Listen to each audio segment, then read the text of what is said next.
So we'll open it up for questions. Does anybody have any questions? Michael Edu, CDC. And there's a question for all the speakers. When you use a more sensitive HRP2 detecting test, you're probably going to extend the time in which you detect antigenemia. And I didn't hear any discussion about that, and I'd like to hear what you saw. Yeah. So thanks, Michael, for this question. So we looked at that in Senegal. We've been following up people post-treatment, so uncomplicated PF infection for 60 days. And we see that the median time, and it's preliminary data, right? So, but what we've seen is that median time to negativity was 18 days for conventional RDT and 30 days for the ultrasensitive RDT. So obviously, yes, you'll keep, you will increase your time to negativity as you increase the sensitivity for HRP2. I think just to add to that, I think so we have several trials that are looking at that, and it's been, I think, within that range of an additional 2 to 4 weeks. I think one of the challenges is HRP2 and PLDH are obviously produced by gametocytes, so it really has depended in the setting and whether gametocytoside was applied up front, and we're still collecting larger data sets to get answers to those, I think, a really key question. So I think we'll have a better answer for you next year. But from the data that I've seen, certainly where gametocytoside was used, it's a few weeks of additional detection as mentioned.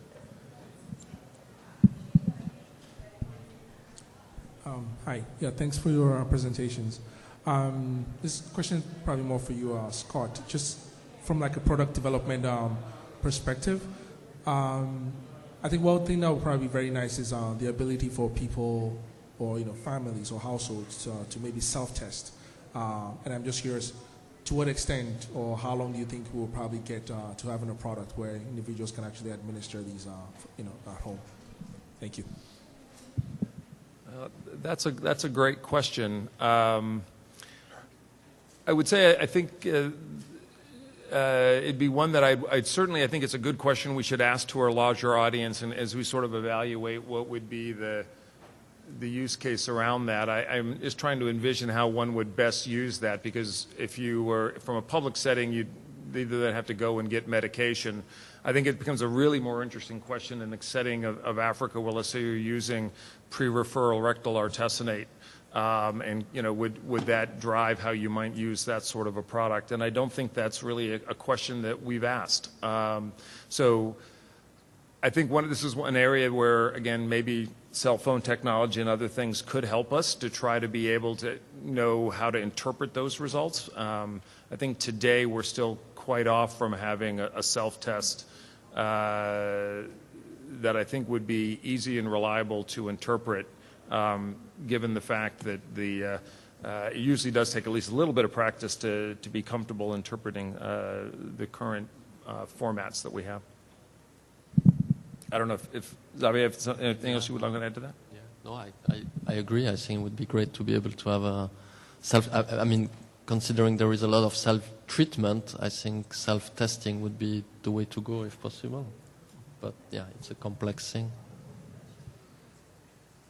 So Dylan Pillay from Calgary, Canada.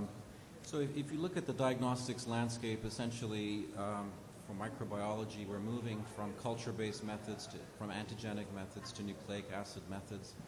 My laboratory in Calgary does 60% now analyte-driven nucleic acid testing, and what's clear is infectious diseases, you never get to the limited detection with antigenic or culture methods. Put that together with the fact that malaria is a bona fide pathogen, not supposed to be in your bloodstream, as Xavier pointed out. We're seeing in pregnancy potential effects there at that lower limit of detection. In our study in Ethiopia, we've seen anemia, low hemoglobin with increased detection with nucleic acid methods. So, malaria is starting to look like tuberculosis, right? Latent TB. just kind of hanging out but having deleterious effects, and the only way to get at it is sort of a Cepheid gene expert TB-RIF kind of test. And if you go to any clinic in Ethiopia in health center, you see this instrument on a backup generator. So when are we going to see appropriate nucleic acid testing for malaria?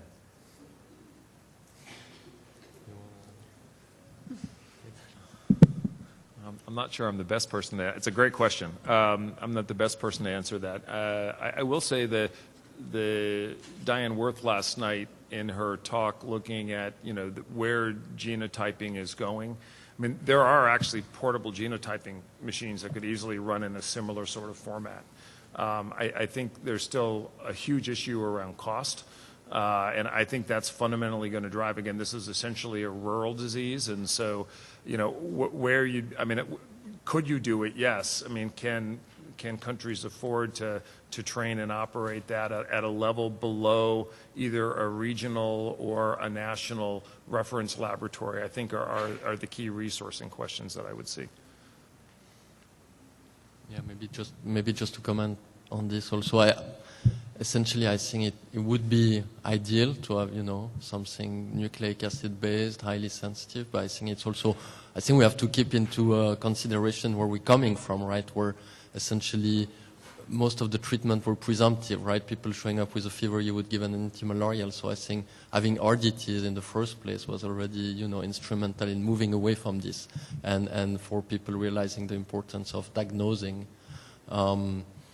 But yeah, in the future, if we could move to that, that would be great. I think it comes down to a cost question. When you're facing RDTs that retail at 50 cents, then everything is going to be weighted against this. Sorry. It isn't just a cost thing, actually. When you talk to programs, the moment you incorporate an instrument in the settings where malaria is being treated and you want to get the diagnostics, you limit access to the test. So there are going to be scenarios where the nucleic acid test that has an instrument that's minimally costed is going to be, possible. And many countries that have malaria are coming into economic bracket areas that they can afford that kind of thing. And in elimination settings, it might make sense. But when you're still trying to get treatment, diagnosis, and treatment to the last mile. For example, that instrument for the G6PD test, that's a limitation to access from the complexity of the product. So, yes, it would be great, but there's an operational aspect to it as well. Thank you for the presentations. I'm Daniel from Uganda, but you've just answered the question I had. Thank you for the issues about cost. And at what level of endemicity or prevalence do you think highly sensitive RDTs will make sense? Because before pre-elimination, from the presentations and the numbers you showed, I don't think we have a case to even think about them when 10% of the population still have parasites.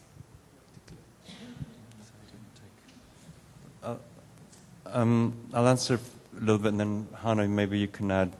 What we're seeing is that one of the Hannah's slides is really key, where she showed that the improvement that you observe by the ultrasensitive RDT over the current RDTs, it's not prevalence related, and that's by the fact that if you then look at the correlation of HRP2 to parasitemia, and then overlay the fact that you can have 2% prevalence, but a very, very different distribution of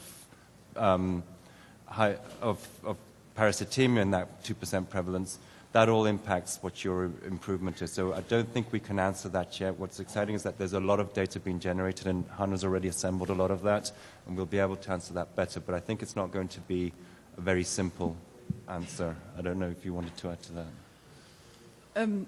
Yeah, I think I just agree. We just don't know the answer yet. We've shown from that slide that in this 1 to 100 parasites per microliter area, that's when the URDT or HSRDT is going to buy you more. And as you go from high to low transmission, you'll expect an intermediate period where you'll have more infections in that block. But then as you go to very, very low transmission, then you'll have fewer again. So it's a real, like, sort of a window of opportunity for the test. And it'll be, yeah, differently useful in different transmission settings. I guess the one thing I will add is that the more sensitive your test is from an analytical perspective, the more robust your prevalence estimates or the more accurate it is over a wider range of scenarios, be it by, you know, and so that's just a mathematical reality.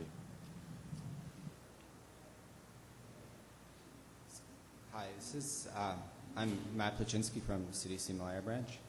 So I guess this is actually related to the previous question in some way.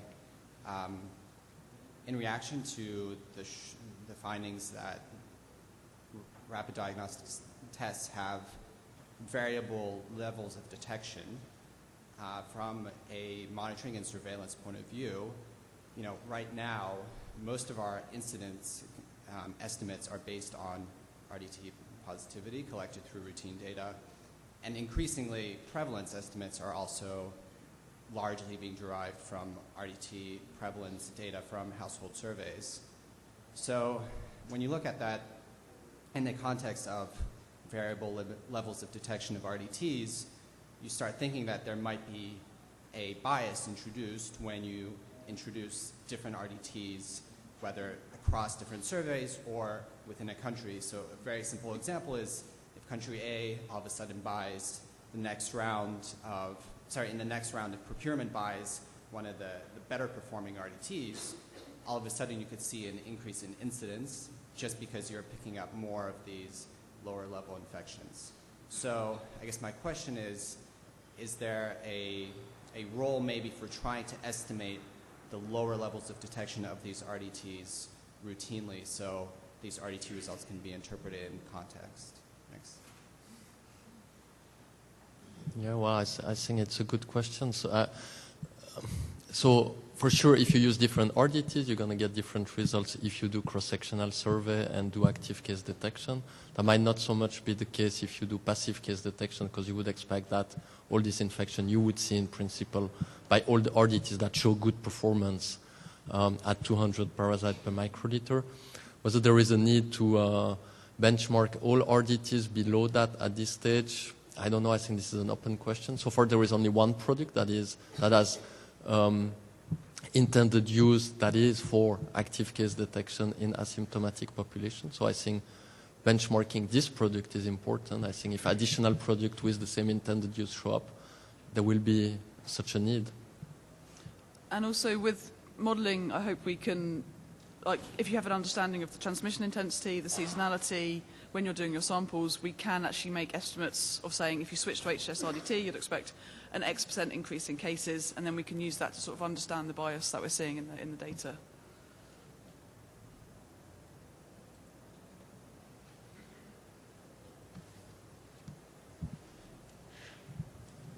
Okay, well, thank you, everybody, and thank you to the speakers for the presentations.